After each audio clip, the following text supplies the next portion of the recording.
Well, that was quite the embarrassing performance from the Indianapolis Colts against the Green Bay Packers. Is there any hope for the Colts to stop the run? And what should we make of Anthony Richardson's struggles? Let's talk about it. Welcome to the Horseshoe Huddle Podcast presented by Indianapolis Colts on SI.com, part of the Fans First Sports Network. My name is Andrew Moore, and as always, I'm joined here by my colleague at Horseshoe Huddle, Drake Wally. Drake, I've been to a lot of games in my life. I've been to a few away games.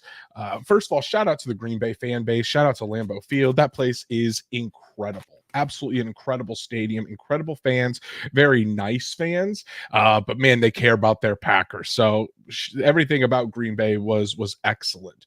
Wanted to get that out there for sure. But Drake, this was a get right game for the Indianapolis Colts. Everything was in front of them, and man, did they just crap the bed. I mean, from top to bottom, an absolute abysmal performance by the Indianapolis Colts on Sunday. Yeah, and I think that it's one where you really have to look deep inside yourself if you're a player on that team. You got to really look inside your soul and say, what was the goal, for me personally on this team before this season even started? Because now there's a whole hell of a lot more questions than there were answers going into that game. So we'll dive into it. It's quite disappointing. There are some silver linings, but honestly, fans, there's not many. It's a bad loss, and it's an embarrassing one at that. Colts really need to take a really good look at themselves after this one. And obviously, like you mentioned, we're going to get into it. We're going to dive into all aspects of the run defense. We're going to talk about Anthony Richardson's performance, what the offense did. Matt Gay continues to miss kicks. And then really who's to blame? Because I don't think it's just you can point the finger at just one singular party in this. I think this could potentially be organization-wide that the blame falls on. But guys, we know you're going to be anxious to talk about it and probably still a little bit angry at the Indianapolis Colts. This is a safe space. Make sure you get all of your thoughts out there in the comments. We want to see them, and we're seeing them already. Lindsey Mack with our first super chat of the evening. Lindsey, thank you so much, brother, for all your support. And Lindsey says, think we all need a drink after that one. Yeah, it was nice to be up in Wisconsin where I could get some Spotted Cow. If you haven't had that beer, phenomenal beer. Definitely had a few after that loss as I was processing what I was going to write last night. But Lindsey, thank you so much for all of your support. Really, really appreciate it. Truitt with a $4 super sticker. Thank you, Truitt, for all of your support. And Truitt says, not to step on Stats Matt's toes, but Pierce has 2 TDs in 2 games and is averaging over 90 yards. Definitely the front is supposed to cover the defensive back's flaws. Defensive front is supposed to cover the defensive back flaws. Bend but don't break philosophy is not working. There's a lot of issues there with the defense. We're going to dive into it. Truitt, thank you so much. And Yim with a super chat. This is not our Colts. This is definitely not the Colts team we were expecting. Yim, thank you so much for all of your support. Of course, we got the CFO in the chat as well. There's unclean Taco Bell bathrooms at the end of the workday that look better than the Colts did on Sunday. Patrick being an absolute menace. But hey, he's got a point. He really does have a point after what we saw yesterday. And then Stats Matt, of course. So how about those Cowboys? Cowboys aren't doing too hot either, Drake. So it's not just the Colts.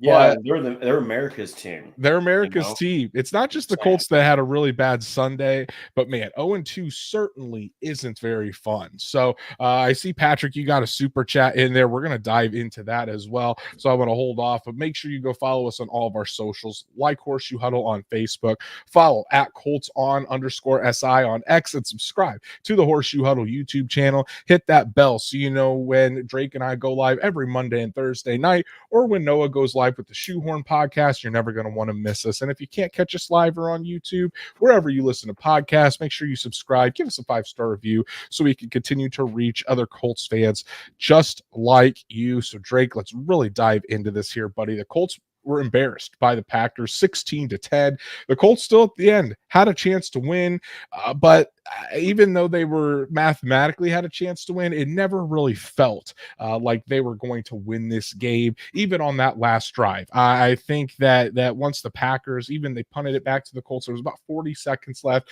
You think, yeah, there's a chance. But everything that we've seen today wasn't surprising that the Colts came up short. And honestly, they deserve to lose that game yesterday. Yeah, and it was really just a generally all around bad coached game, really on every side of the football. I don't really know if you can criticize the special teams too much because there was so much focus, if you were a Colts analyst, writer, or even fan, on what you were seeing before your very eyes as a team that really should have had everything was on the wall for them to win that game. I mean, they were literally walking in there with a golden opportunity. And it's really interesting because the Packers almost had a perfect game plan, which was very simple. Suck that clock out in the second half. They didn't even. This is to cover two podcasts. Credit Jolie Erickson and Nate Atkins over there at the Indy Star. But they were like, even the Packers didn't think that Malik Willis could throw the ball because at the end of the game, they probably could have tried to score, but they were like, you know what? Field goal. We just need to get out of here. Like they knew that they were not going to let any points up from the Colts. They had the Colts right where they wanted them, and somehow, some way, Shane Steichen's game plan got figured out. And everything was right there for the Colts. They knew what the Packers were going to do. The Packers didn't hide what they were going to do either, and the Packers just absolutely dominated them. You look at the run defense continues to be abysmal for the Indianapolis Colts. They allowed 261 yards rushing back-to-back games, allowing over 200 yards, 167 yards allowed in the first quarter alone. That's the most any team has allowed in the first quarter since 2011. And it was the Denver Broncos with Tim Tebow against the New England Patriots that had more rushing yards in the first quarter. Only thing is, the New England Patriots actually won that game. The Indianapolis Colts did not win this one. Josh Jacobs, 151 yards on the ground himself, back-to-back games allowing a rusher of over 150 yards. Malik Willis had 41 yards, and then here's another one, 53 out of the 67 offensive plays for the Green Bay Packers were runs. I mean, it's baffling, Drake, because how long we spent a good portion of our show on Thursday talking about the number one thing that the Colts had to do was stop Josh Jacobs in this run game. That's all they really needed to do because Malik Willis simply was not going to beat the Colts through the air. He did have some plays through the air again, but a lot of that is on the Colts defense. That wasn't Malik Willis making plays. It was on the Colts defense just being bad. But 53 runs to get 261 yards rushing, it's pathetic. It's simply pathetic. And it goes on Gus Bradley for not having this team ready for Sunday. It goes on the players for not going out there and executing. The players knew what was going to happen. And again, they got pushed around out there and sent home with their tail tucked between their legs. Didn't show very much fight at all. Didn't show any physicality. They just absolutely got steamrolled by the Packers up front, and they let the Packers take the run game to them. Once again, it was just an embarrassing showing by this Colts defense, and every single one of them should be absolutely appalled by what they put on the field on Sunday. Yeah, and I mean, hey, we're talking about the first game, right? The Texans, they allowed 213, rushing yards. Then you turn around and you allow 261 rushing yards. So through your first two games, by the way, the Colts easily, and I mean like by about probably 40 yards, maybe more, lead the NFL in rushing yards allowed at 474, baby. That is a defensive front that right now there's something wrong. I don't know what it is. I can't pinpoint it. Maybe it's Charlie Partridge. Maybe it's, certain team, the teams are able to game plan better somehow for this defensive front than maybe what they were even expecting. The Colts were expecting. So I don't know what's going on, but something's got to give because even if you have Adetomo Adebawore and Taven Bryan in there, who aren't known for run defense, you still shouldn't be giving up over 150 rushing yards in the first quarter. Like that is terrifying. And that sounds more like a college football game to me. So I don't know, man. There's a gaping hole and the dam is about to break on this defense and something's got to give soon. Exactly. Let's look at the super chat from the CFO himself, Patrick. Again, thank you so much, buddy, for all of your support as always. And Patrick has a really good question here. What's a bigger surprise so far this season? The abysmal run defense or that Alec Pierce and Nick Cross are legit leading beasts on this team? It's a good question. Drake, what do you think? Are you more surprised by the run defense and the struggles of on that side, or that Alec Pierce and Nick Cross so far off to really hot starts? I think I'm more surprised by the run defense being so horrific because I think that we figured with Richardson, in a second year with Steichen, Pierce would start to take off at least a little bit. Did I expect him to be this clean? I mean, he looks better at route running. He looks better at separation. He looks better at 50-50. He just looks better everywhere. So, no, I didn't expect that. Definitely didn't expect Nick Cross to have 29 tackles through the first two games, which is insane for a linebacker, let alone a safety. He leads the It's league. that run defense. Yeah, that run defense absolutely sucks, and there's no other way to put it. I'd have to agree, Drake. I mean, because it's. I mean, yeah, Pierce has been playing well. So is Nick Cross. But the Colts run defense is giving up historic numbers right now. And coming into this year, I'll be honest, it was not a concern of mine, this Colts run defense, because the Colts were getting back Grover Stewart. They were getting Raekwon Davis, who was supposed to help bolster the interior. You would expect Zaire Franklin and EJ Speed, who have been playing well, to really fortify the middle of that defense as well. And it just simply has not been there. So in my opinion, it's how historically bad the Colts run defense has been so far. Patrick, thank you so much for the super chat, buddy. Really, really appreciate it. And then we have another super chat, this time from Moldy Donut. Thank you for your support. And he says, I'm happy Richardson is getting reps. Yeah, Richardson's getting reps, but it certainly hasn't come with wins. And I don't think that's completely Richardson's fault. We'll talk about Richardson here in a bit, but thank you so much for all of your support. It's really hard to figure out, Drake. And this is kind of the big question that we can try to answer, but ultimately it's going to be on Shane Steichen, Gus Bradley, and these players to figure out. And that's how. And I want to get your opinion on this because I was watching it in person. I did watch the film today. You were watching it on TV. What did you see, or really what the big question is, just how would you fix, or how do you think the Colts should go about fixing this run defense? Or is it as simple as there's something that they need to change? Is it that simple, or is it just a combination of things that the Colts are going to need to do to really even get back to being competitive in this area? I really like what Zaire Franklin said when he was asked about it. And he said it's a mentality. It's something you have to believe that you are going to do. And when you see a guy like Zaire, and if he's somehow listening to this, he'll know that you have to be very bluntly honest when you're analyzing football. And that is that he looked like a guy that just was getting beat so badly by the offensive lineman that he eventually, it's not to say he quit, but he was losing steam near the end of that game. You could tell that their will was broken. Like you could just tell, you just got this feel that the defense right away, when they started hitting those chunk runs, you were like, wow, these are the first plays of the game for Green Bay. And they're out here getting 5-10 yards a carry.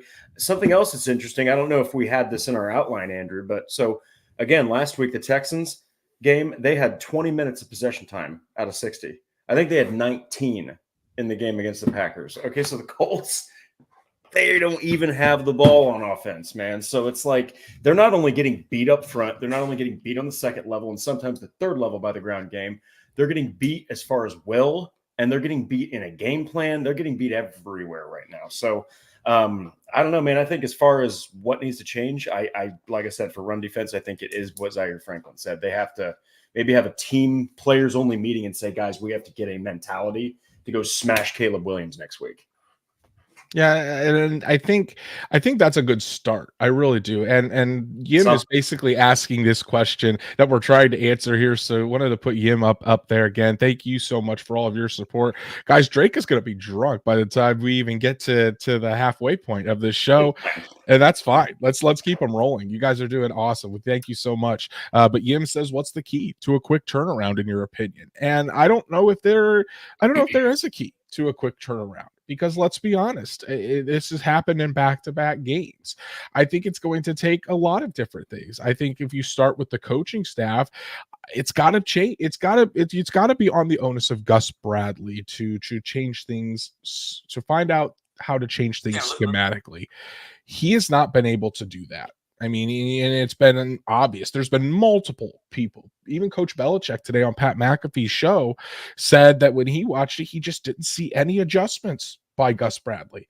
That's been such a huge problem, that he doesn't adjust to what the opponent is doing. We always talk about it all the time, how Shane Steichen is a chameleon on the offense, and Shane Steichen definitely didn't have his best day either yesterday, but he at least tries to tailor his game plan to his opponent. That's what you should do for a coach.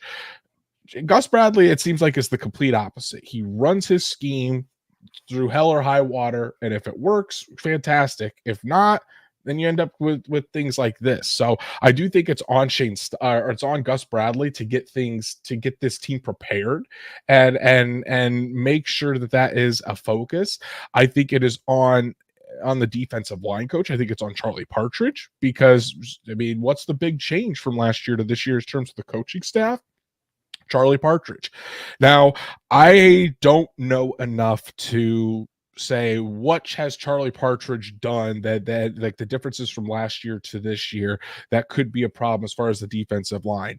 But the defensive line are certainly getting moved off their blocks more than they ever have. And it's not a good look. The Colts went all in on these pass rushers and this defensive line this year, and they haven't produced. They really haven't. I mean, and this talk about Partridge as well with the rotations. Why the hell is Taven Bryan still in there? I'm going to beat this dead horse. Taven Bryan, multiple times yesterday, just got completely thrown out of the play. I do not understand it. I really do not understand it. At least put Dio Dagbo in there as the 3 technique. At least you could put Raekwon Davis and Grover Stewart in there. 2 guys that will just eat up space. Why the hell is Taven Bryan in there? Why the hell is Taven Bryan still on this team? That's a question that I don't think I will ever get the answer to. And if I do, it's probably not an answer I'm going to like, because it's going to be complete bull crap. They're saying that he's a good player. No, he's not. He shouldn't be on an NFL roster. It's as plain and simple as that. It's infuriating if you're looking at this team and you're thinking, they got to stop the run. The coaches aren't coaching it well enough. They're getting out-coached by every opponent. The players aren't executing it enough. Zaire Franklin and EJ Speed, Zaire Franklin was supposed to be a Pro Bowl level linebacker, and he looks like he doesn't belong out there. Just got an extension. And I hate when people say, oh, a player got paid, so now he's not going to play. It's the NFL. That's not the case. They don't want to get embarrassed either. Just because someone got paid, especially with the guys that got paid on the Colts, that has no impact on it. So if you're a fan saying that's pretty lazy analysis. But anyways, Drake, I think that it's I don't know if there is an easy fix, because I think it takes multiple different angles. I do like what you said about the mentality. I think that does need to change. But I also think that there needs to be accountability. And I know Quentin Nelson spoke to the Colts locker room and pretty passionately after the game yesterday, saying that we need to all hold ourselves accountable for this and get it fixed. That's definitely encouraging, but at the same time, you got to go out there and execute. It's on the coaches to get them prepared, and it's ultimately on the players to go out there, not be forced, not be dominated like they have been, and go out there and execute and play like you know how to play. And until that happens, I don't know if the Colts' deep run defense is going to get much better, if I'm being honest. Yeah, and you also do have to look at the roster building part of this, because 53 guys on the roster, 10 guys deep on your defensive front. That is almost 20% of your players are on your defensive front. And then you've got 10 on the offensive line, which, in their own right kind of got dominated in the passing attack. I think they allowed a little bit of pressure on Richardson. They killed it in the run game. But as far as the defensive front, man, yeah, you had 10 guys. Obviously, Ebicom goes down. Buckner went down. But you're looking at guys like Raekwon Davis. Why is he – I don't know if it's because he was, not playing during the preseason or something, but he doesn't look good. Raekwon Davis looks off. Taven Bryan, oh baby, he looks like Taven Bryan, so he's fine. And then everyone else just kind of looked off kilter. So I agree. Maybe it's as simple as a change. Maybe it's as simple as you need someone to take a clipboard and snap it over their kneecap and say, "What the hell are we doing here?" Because I'll tell you what, if you walk into Lucas Oil Stadium on Sunday and you lose to Caleb Williams and they run the ball over 150, 200 yards on the Colts, as bad as the Bears have been running the ball, they're like bottom 5. I don't know, man. You might have to start asking even more questions than you already are. Yeah, and I didn't mention it, but you're 100% spot on. Chris Ballard is definitely holds some blame in all Oh this yeah. as well by Oh not yeah. getting the Unavoidable. appropriate personnel in there. Because when DeForest Buckner goes out, you're replacing him with Taven Bryan, a garbage player, with Adetomo Adebawore, who's a tweener, a fourth round pick that really, I mean, he showed promise in the preseason, but hasn't done anything in terms of the regular season. Raekwon Davis doesn't look very good after missing the entire preseason with high blood pressure. I mean, Dio Odegbo hasn't been placed in the middle, but yeah, he's got the size to. And Dio Odegbo, quite frankly, hasn't been the greatest against the run. So Mm. you don't have the personnel that you're supposed to, and that's on Chris Ballard because the Colts are sitting on $26 million in cap space. I know there's the whole debate between how much cash or how liquid the Colts are. But at the same time, maybe you shouldn't go out there and give if Raekwon Davis isn't going to be the answer, don't give him $14 million over 2 years.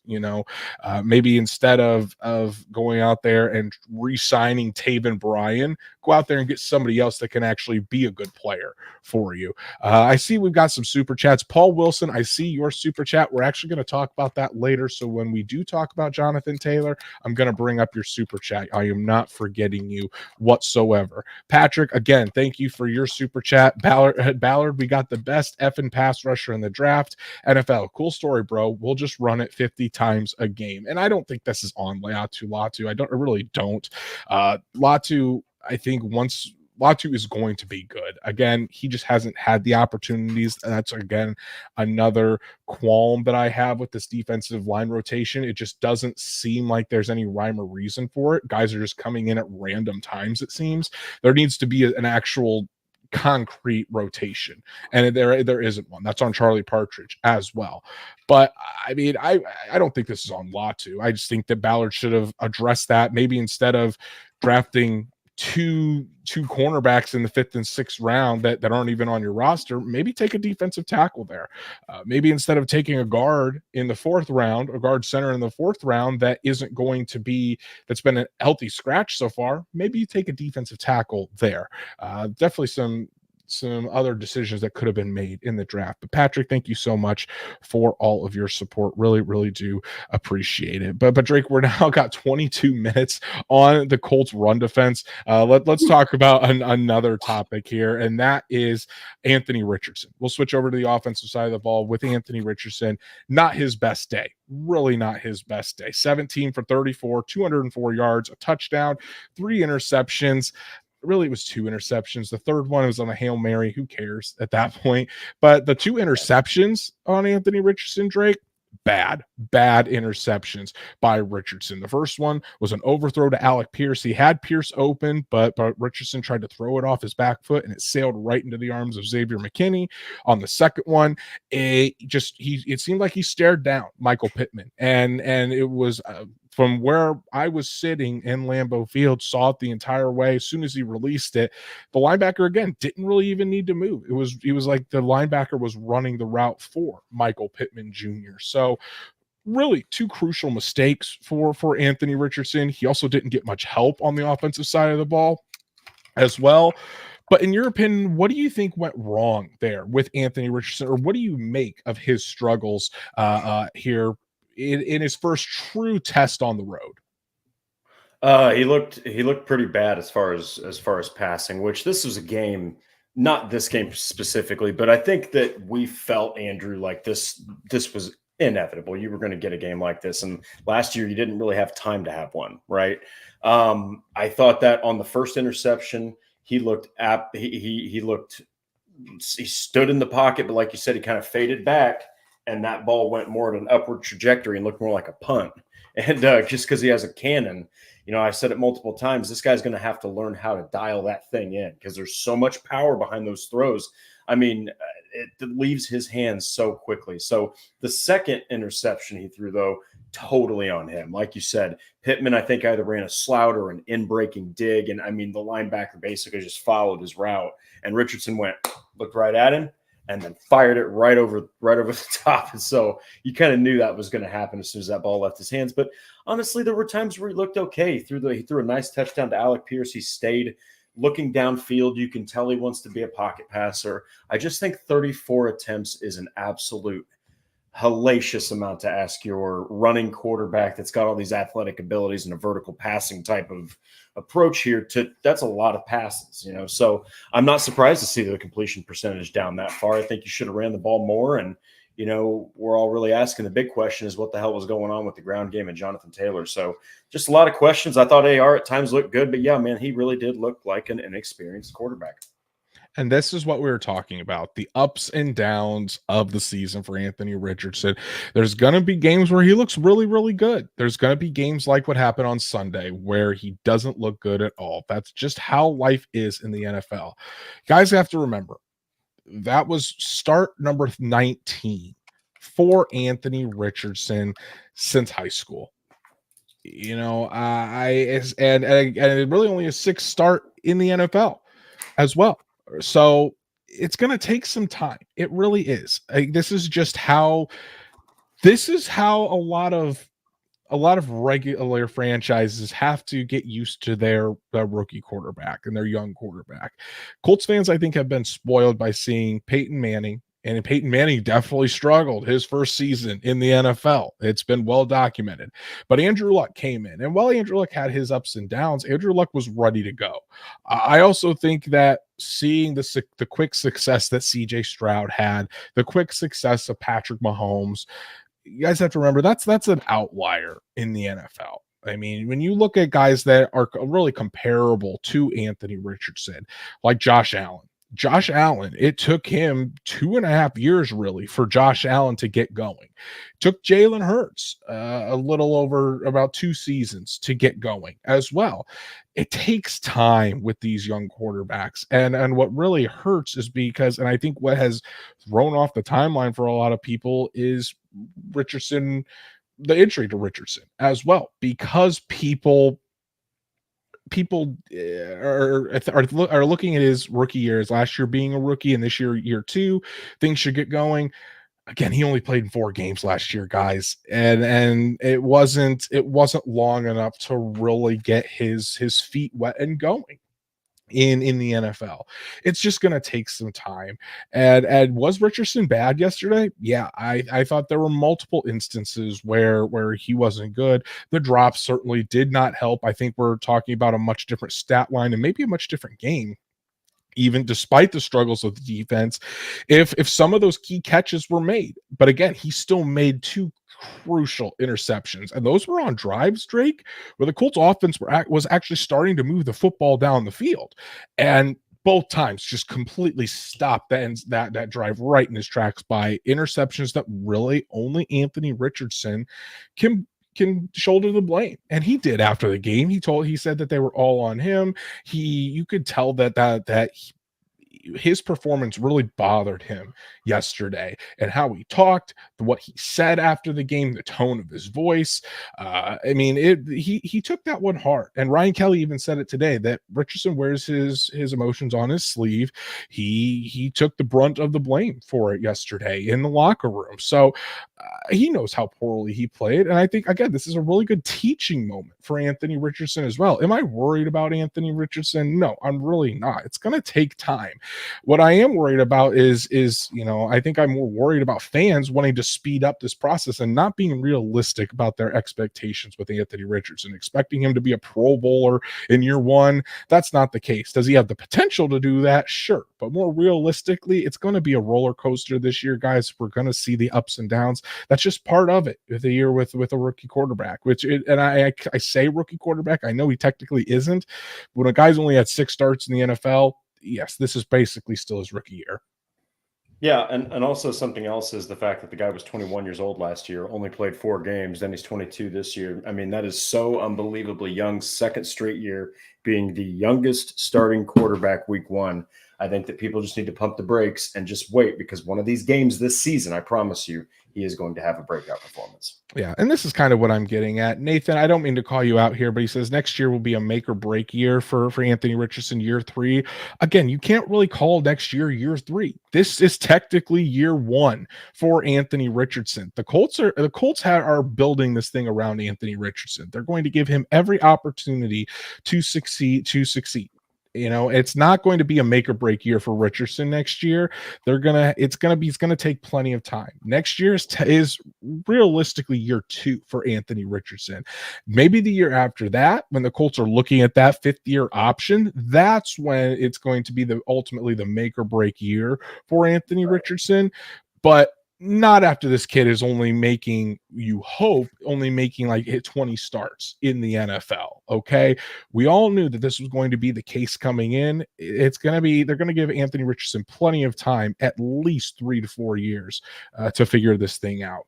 And this is the Colts are basically counting this as year 1. That's how, for what I've heard from multiple people connected, that yes, they had him for a few games last year, but it's getting pretty much wiped away. They're counting this as his rookie season in the NFL. Didn't look good, but again, am I worried about Richardson? No, this is what we should all expect out of a rookie quarterback. And there's going to be more performances like this moving forward. I guarantee it. Yeah. And hey, at the end of the day, it's going to be about developing, learning from mistakes that he made in that game against the Packers. He's got a still fantastic coaching staff around him. He's surrounded by quarterback-centric people. So I think that they're going to help him digest that game tape. And like I said, man, all you can do if you're Anthony Richardson is start stockpiling these games, learn from them, do what he does. Don't go back, make the same mistake twice. Honestly, man, I think he's going to be just fine. Yeah, he does need help though from not only his teammates, but from his coaches as well. Yeah. I really didn't like Shane Steichen's game plan yesterday. I didn't like the play calls that he made either.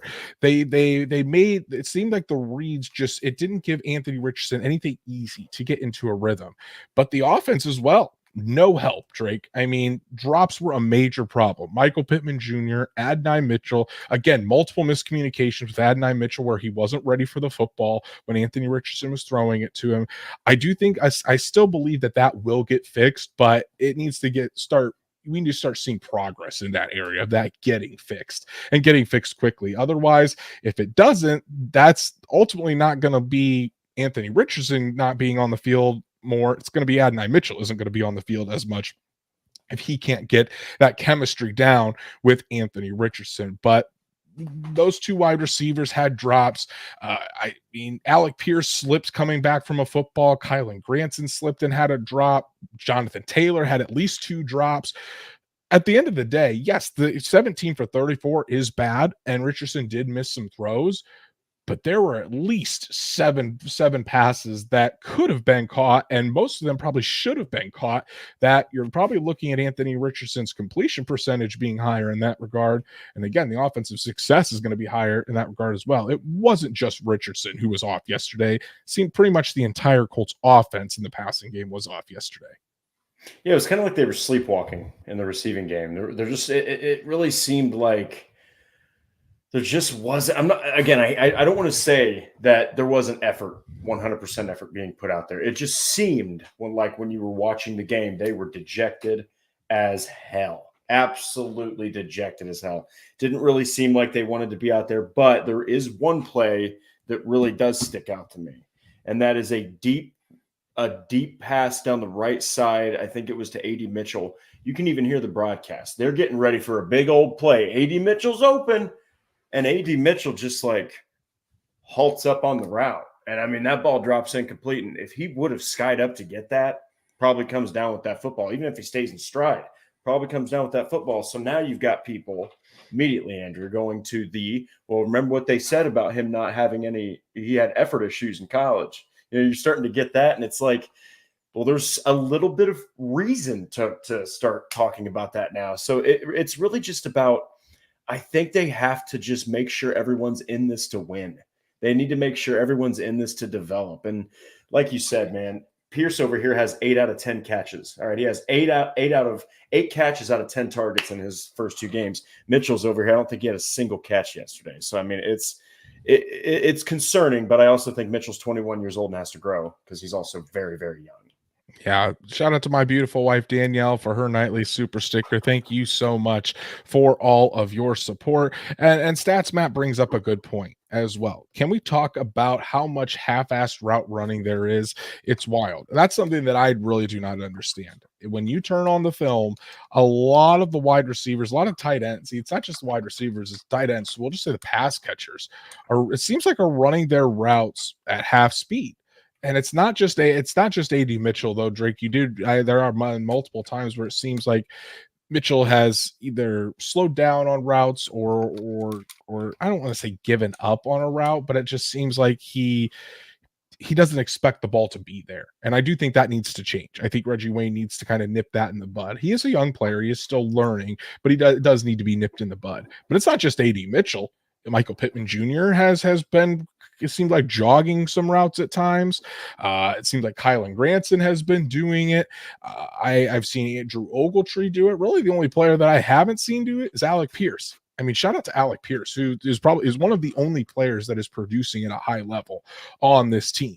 And Alec Pierce has looked great the first 2 games of the season. So good for Alec Pierce. But yeah, it just does not seem, and I really can't pinpoint why this is. I don't know if someone can ask Reggie Wayne about this or later in the week when the Colts assistant coaches are available to the media, or if this is something that can be addressed by Shane Steichen, Jim Bob Cooter, maybe Michael Pittman himself on Wednesday. But at the same time, it just seems like they're all running their routes the routes just look very lazy. You know, they don't look like they're running routes with any sort of purpose. And if that's how the Colts are, if that's how it's being taught, I think that definitely needs to change. And if it's not, then these coaches like Reggie Wayne and Tom Manning, like I said, need to really nip this in the bud, because it's part of the reason that the Colts offense is having some issues. You can't go out there, run lazy routes, and then drop the football. It's inexcusable. Yeah, and when you're talking about the effort thing, I mean, so many of these routes. I love what Stats Matt mentioned there. So many of these routes are selling fakes and are putting your foot deep into that ground so you can cut. I mean, we saw Mitchell have absolutely beautiful out and ups during training camp. So he knows the value of selling and going hard during a route. I mean, it's all about just trying to do everything possible to separate and get open. And also, it was a weird choice to use, Drew Ogletree in the passing game, and I think they had Mo out there as well instead of Kylan Grant's a little more, because they had 34 dropbacks. I mean, it was just a really weird game for the offensive personnel, the play calling, and also the defensive personnel up front. Granson has been a no-show so far this season. Yeah, the tight ends really have been a no-show, man. Yeah, you are right. The tight ends of the whole. I'm not going to call out Kylan Granson like that. It has been the tight ends as a whole. Mo Alley Cox has really been the best tight end out of the entire group, and that's saying something, because Mo is supposed to be a blocker, and he's been the best pass catching tight end out of the group as well. Really, Drake, the only thing that stood out as a positive yesterday was Jonathan Taylor. And even that had some negative connotations to it. Jonathan Taylor ran the football really, really, really, really well, returning to Wisconsin, 12 carries, 103 yards, broke off multiple explosive runs. That was really the only thing the Colts could get going on offense. Then all of a sudden, Jonathan Taylor does not play in the fourth quarter. And this is where I wanted to bring up Paul Wilson's super chat from earlier. I did not forget you. Paul Wilson, thank you so much for your support, brother. Really, really do appreciate it. And Paul says, on no planet can Shane justify leaving Taylor on the bench again for the most critical part of the game. Come on, Shane Steichen. So what Paul is talking about is exactly this, how Jonathan Taylor did not play in the fourth quarter. And the reasoning and I think that it does bear talking about, but I do also kind of understand where Shane Steichen is coming from. So the reason that Jonathan Taylor wasn't out there in the fourth quarter is because the Colts were pretty much throwing it the entire quarter. Now, Jonathan Taylor, as we know, he's not really the pass catching back. In fact, Jonathan Taylor had 2 drops earlier in the game. Jonathan Taylor isn't the best at pass protection, at pass blocking either. That's why Tyler Goodson, Trey Sermon, they're better at pass blocking in Trey Sermon's instance, pass catching in Tyler Goodson's instance. That's why they were out there primarily for the fourth quarter, because the Colts were in hurry up mode. They were just trying to get the ball down the field, passing it constantly. But at the same time, Drake, you're paying this running back $14 million. You got to have him out there at some point, at least a little bit, to make sure that it keeps the defense honest, because Packers defense isn't afraid of Trey Sermon or Tyler Goodson. They were afraid of Jonathan Taylor yesterday. And again, the Colts on a 3rd down and 1, Shane Steichen got cute. This was one of the play calls that I really disagreed with. He does an option run with Anthony Richardson to toss it out to the running back, and it's Trey Sermon, who is the slowest running back on the team. If that's the play call you're going to do, you got to have Jonathan Taylor in the damn game. It's as simple as that. And I mean, Shane Steichen is guilty of this sometimes. Frank Reich was guilty of this sometimes. Sometimes offensive play callers think they know a little bit more than what they do, or they overthink things a little bit. Sometimes you just put your best players out there and put the ball in your best players' hands. That's Jonathan Taylor, in my opinion, on the offensive side of the ball. So I understand why Jonathan Taylor wasn't out there, because of the pass catching situations. You need your best pass catching running back out there, but you can't let him just sit there and take up space on the bench throughout the entire fourth quarter. Jonathan Taylor has to be incorporated in some sense of the word, if anything, just as a decoy out there to keep the defense honest. Yeah, and I mean, he still had 32 yards off those 2 catches. I mean, he was dynamic with that football in his hands. And you're talking about 103 rushing yards on 12 attempts. That is almost 9 yards a pop. That is ridiculous. That's insane. And like you said, it's kind of curious because, yeah, it was pass heavy, but that play to Trey Sermon specifically sticks out because he, like you mentioned, he's not a fast running back, and definitely that's not a pass. You know what I mean? So it's just like you said. I think Shane Steichen got in his own brilliant mind, and he really did fool himself. Yeah, and I think this is why ultimately for me, Drake, this loss goes on everybody. I know we spent the majority of this episode already talking about the run defense, but listen, the Packers only scored 16 points. 16 points isn't a lot of points. If the Colts offense just played somewhat of a decent game, they beat the Packers, even though they did run for 267 yards. You know what I mean? Last week, the Colts scored 25 against the Texans. Last year with Gardner Minshew, the Colts scored over 20 points until what was it, week 10? Something like that. Yeah, like it was the Patriots, and they still won. Yeah, it was an egregious long streak where they scored over 20 points. I think they were the last team in the NFL to do that. So this isn't just on the defense, it's on the offense as well, because the offense has to be better than that. And again, I understand that Anthony Richardson is going to have ups and downs, but that's what you're going to get with a rookie quarterback. And you can't put the offense so much on Anthony Richardson's shoulders at this point in his career that when he does struggle, the entire offense tanks. That's why you have Jonathan Taylor out there and you signed him to this big money deal. That's why you have Michael Pittman Jr. out there. You signed him to this big money deal. You drafted A.D. Mitchell in the 2nd round. You have this really expensive offensive line, which overall I thought the offensive line did pretty well yesterday. They had their moments as well, but I'm not going to pile this on the offensive line. I thought overall they did a decent job.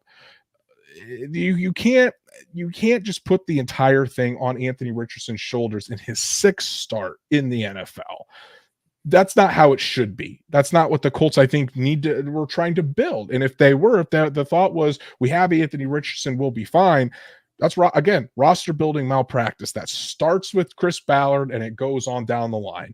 But I think ultimately, and I want to get your thoughts on this once I stop yapping and ranting, but it starts at Chris Ballard for not getting the pieces in the offseason to make sure that these issues don't happen. It's on Shane Steichen for not having his group ready to go. It's on Gus Bradley for being too stubborn and not willing to adapt. It's also on Chris Ballard and Shane Steichen for having probably too much trust in Gus Bradley. And ultimately, it's on these players. They're all out there getting paid a lot of money. at some point, the coaches can only do so much as well. The players have to go out there and execute. Shane Steichen isn't out there dropping footballs or throwing it directly to the defenders. Gus Bradley isn't out there getting completely blown off the line of scrimmage, or Charlie Partridge, if you want to put the blame on him as well. He's definitely holds some blame in all this. Richard Smith is the run game coordinator. They're not the ones getting blown off the line of scrimmage or the linebackers getting completely pushed out of the play. It's on everybody. Everybody needs to step up. And if they don't, then this Colts season is going to go off the rails fairly quickly. Yeah, and I think that you do need to kind of look at this game and say there was a quarterback that even the Packers didn't want throwing the ball. There was a defense that was really, really fresh a lot against Anthony Richardson. I mean, you talk about, I remember they were interviewing Jair Alexander, and he said this is going to be the easiest week of tape we've ever had. Like, I mean, they just sat over there on the sideline drinking, Gatorade to be out there for less than 20 minutes. That's crazy. No wonder Richardson struggled. All they had to do was just run after him full speed with their full tanks of energy. So I think that there's a lot of things you can look at, but there's also cause for concern because this was a team that honestly, I mean, my prediction I thought was close. I had 21-13 Colts. I thought that was putting it close. You had, I think, 24-10. You really thought that they were going to come in here and take care of business, and they got their asses kicked. Maybe not on the scoreboard, but that game was not close. And at a certain point, even the Packers were just like, we don't need to try for a touchdown. We just need to try to suck as much clock as possible. They're not going to score. We know what they're going to try to do. Yeah, exactly. So, and that kind of brings me to my last point about this game, kind of put a bow on it. And it's just plain and simple. Do you think it's time to panic for the Indianapolis Colts at this point? I mean, it's a 0-2. The question always comes up. I've seen a lot of fans certainly panicking, but where do you stand? Do you think it's time to panic for the Indianapolis Colts, or do you have faith, or do you still believe that there's a chance that they can get this all turned around? Oh, they're so young. They're such a young team roster-wise. I think that Steichen is a young enough head coach, both just literally, and he's only in his second season doing this. I think that there's a lot of room to grow. I think that there's a lot of silver linings if you can really look deep inside yourself if you're on the Colts roster from this game, because like I said, they should have just won this. And it might be the easiest game on paper that they're going to have all year. So it's like they just lost that football game. But no, I don't think there's any reason to freak out. I will say if there's one thing in this whole equation that is worrisome, it is Gus Bradley's inability or unwillingness to switch up things during the game. But also tied for first is that defensive line alignment and just how they're performing. They got to change something, because if you lose that bad up front, you're never going to win. Yeah, I agree there. I think that's a really good point. I do want before we do move on, before I give my answer, I completely glossed over this, but Matt Gay certainly had to hold some blame too. Again, another missed field goal by Matt Gay, pushed it right. Paul saying Matt Gay sucks lately. Also, he needs more time to get right. We've got Steve. Let's not forget our highly paid kicker that keeps missing field goals. Yeah, Matt Gay certainly not living up to his contract in 2024. Yeah. I don't think he lived up to it necessarily in 2023, but there was an injury that he was going through. If he's not right, you got to let Spencer Strader kick the football, because Matt Gay is out there he's hurting this team. If Matt Gay hits that 50-yard field goal, and again, the Colts, then Anthony Richardson doesn't need to throw that Hail Mary. He just needs to get into field goal range again for Matt Gay to give him a chance to tie it up and send it to overtime. So it's Matt Gay does hold some responsibility, and I understand that the coaches are saying that they have confidence in him. Of course, they're going to say that publicly, but he needs to get right. And I know he's got a big contract that would certainly hurt the Colts. But again, the Colts have $26 million in cap space, and it doesn't look like they're going to use it. So if they're going to cut Matt Gay, they can certainly do so and be just fine. But let's look what the chat is saying about the panic question, Drake. NFL Nerd said, zero panic. This was never going to be a Super Bowl season.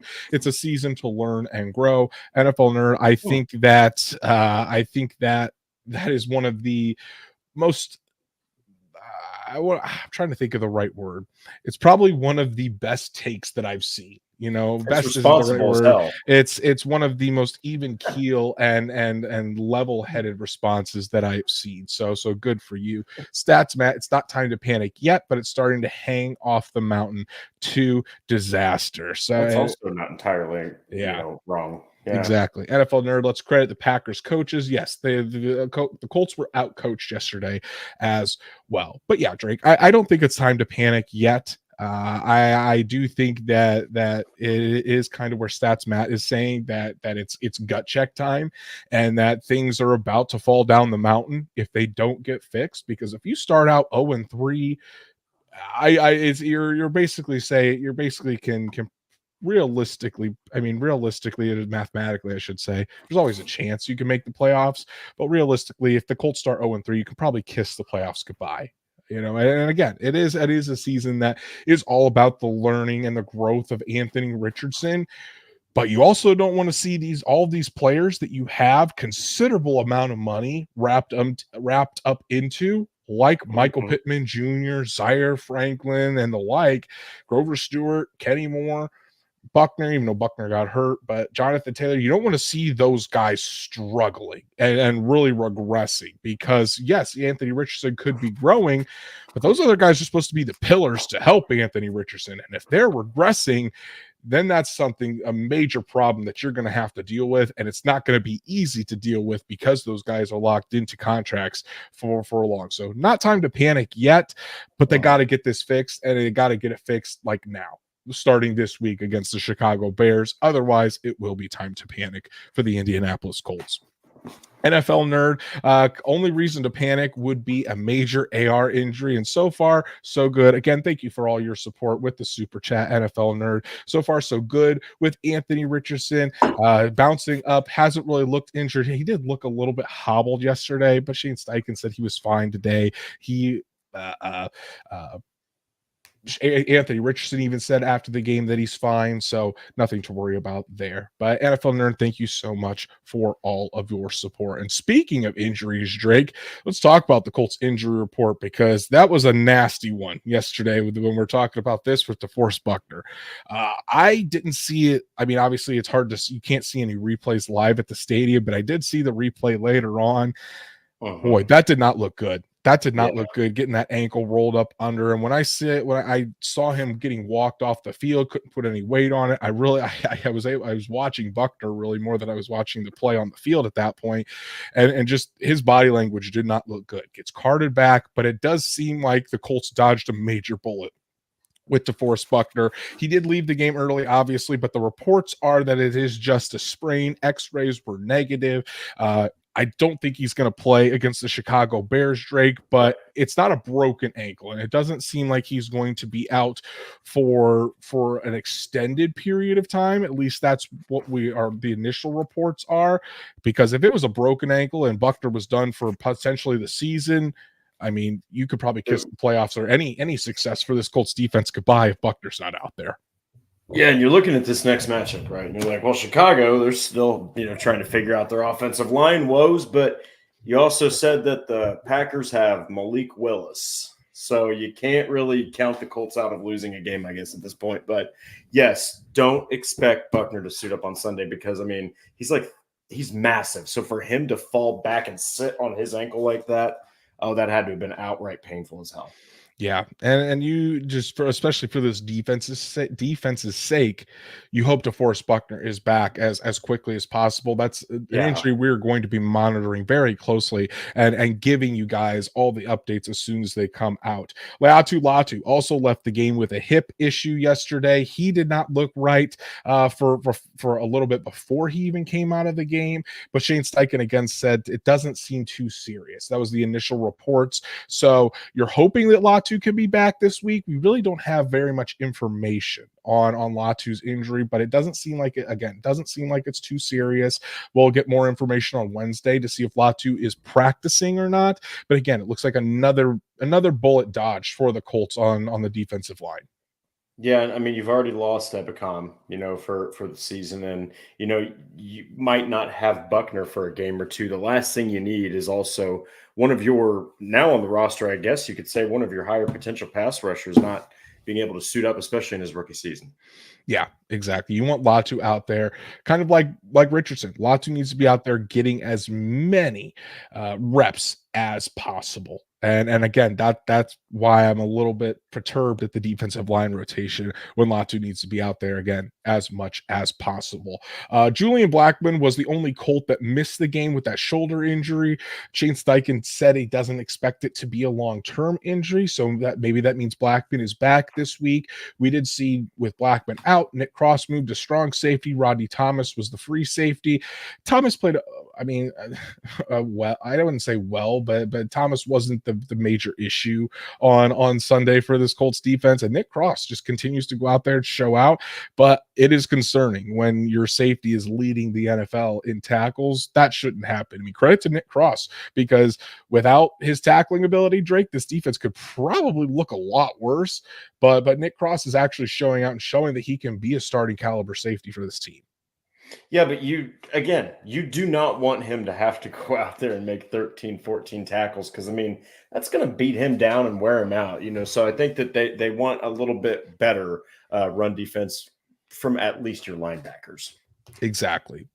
So we'll monitor those injuries all week for you guys and give you the latest as they come in. Drake, our final segment of the night, not the latest Colts news and rumors. There's really isn't any latest Colts news and rumors here on a Monday, but Colts player of the game. Kind of tough to pick a Colts player of the game after this type of showing from the team, but there are still some guys out there that I think played fairly well. Just the team as a whole didn't play well. So Drake, who is your Colts player of the game even after this embarrassing loss to the Packers? You know what? I got to go with Alec Pierce, just because I feel like he's starting to show out. He's starting to make a connection happen with Richardson. You just hope that Pittman, when Downs does return, AD Mitchell, those guys start following suit, because if they can all four start to connect, it's going to make life a lot easier for Richardson.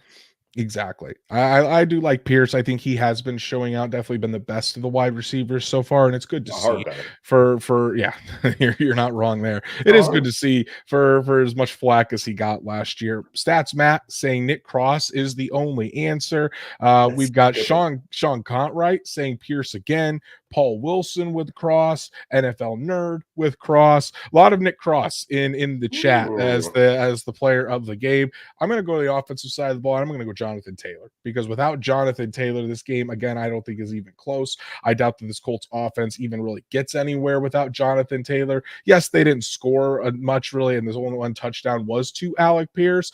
But again, I think Jonathan Taylor was the best player on the football field yesterday. And so 103 yards probably should have been more if he was out there in the fourth quarter. I also think that that a couple of Jonathan Taylor's runs got called back yesterday from penalties as well. So could have actually been more. So Jonathan Taylor is my Colts player of the game. NFL Nerd is asking, Drake, is the Pierce jersey coming back? I mean, it could be making a return.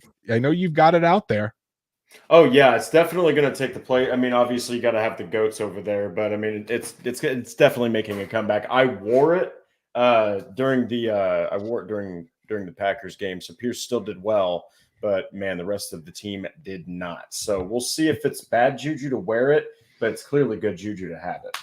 Couple more. Timothy Clark saying Alec Pierce for player of the game, and of course the CFO Grant Stewart, his weekly Grant Stewart vote. You love to see it. So Drake, this is a burn the tape game for the Indianapolis Colts. Everything went bad, but it's not a game that you forget. You burn the tape, but you certainly don't forget this game, because as we look here, man, remember, it was an absolute embarrassment by the Green Bay Packers. You cannot forget this game, and like you said, the mentality needs to change. I think the execution needs to change. The preparedness needs to change from the coaching staff. It's gut check time for the Indianapolis Colts, and if changes aren't made, there's a very real possibility they start 0-3 after next weekend against the Chicago Bears. Yeah, and just brief, this is something that you harness the bad feeling from. You make yourself not forget it because you really don't want to return to a game like that. You kind of just saw, like when Zaire Franklin was talking about the game, Quentin Nelson was behind him, just kind of like putting his shirt on real lazily, looked real just dejected. DeForest Buckner's hobbling behind him. I mean, the whole team they just were not right for that game. So I think if I'm the coaching staff, I'm saying whatever feelings you had, harness that and take it into a home game. Get your first win of the season against the Bears. Yeah, exactly. So that's our show for tonight, guys. Really appreciate everybody tuning in to talk Colts football. Get out those last feelings about that game as we turn our attention to the Colts taking on the Chicago Bears later this week. I want to give a shout out to all of our super chats because there was a lot of them tonight. We really do appreciate every single one of you. That's why we give you a shout out at the end as well. Lindsey Mack, Truitt, Yim, Patrick, Moldy Donut, Paul Wilson, my beautiful wife Danielle, and NFL Nerd. Thank you all so much for your super chats. It really helps Drake and I out, and everyone else that they came and talked Colts football with us tonight as well. Be sure to go follow us on all of our socials, like Horseshoe Huddle on Facebook, follow at Colts_SI on X, and subscribe to the Horseshoe Huddle YouTube channel. Hit that bell so you know when Drake and I go live every Monday and Thursday night. You never want to miss an episode. And then wherever you listen to podcasts, be sure to subscribe and give us a 5-star review so we can reach other Colts fans just like you. Drake, I know you've got a couple of pieces out there already about the game from Sunday. Tell the people what they need to go check out. Yeah, we've got a lot of stuff out on the channel, but I got my 3 good, 3 bad from the loss, and then I've got my 3 Colts with rising stock after the loss. So go check those out along with the rest of our immaculate riders at Indianapolis Colts on SI. Absolutely. And then for myself, wrote my piece on the way back from Green Bay last night, but really dove into all aspects of the game. Heard from Shane Steichen and Anthony Richardson after the game, got their thoughts on exactly what they saw. Shane Steichen on the defense really was the focus, and then Anthony Richardson on the offensive struggles. Really insightful stuff from those guys, and they were not happy after that loss, to put it lightly. So plus I give my thoughts on the entire situation with the Indianapolis Colts. Please go give that a read at horseshoehuddle.com. Go follow Drake at DWalsterDrake. You can follow me at Andrew Moore NFL, and we'll be back on Thursday night to get you all set for week 3 as the Colts are back home at Lucas Oil Stadium to welcome Caleb Williams, Matt Eberflus, former Colts defensive coordinator, and the Chicago Bears to town, where the Colts are facing a must-win to get things back on track. So from Drake and myself, everyone, enjoy your evening. Go watch some Monday Night Football. Enjoy the last little bits of summer that we have. And we'll see you right back here on Thursday night to talk more Colts football with all of you.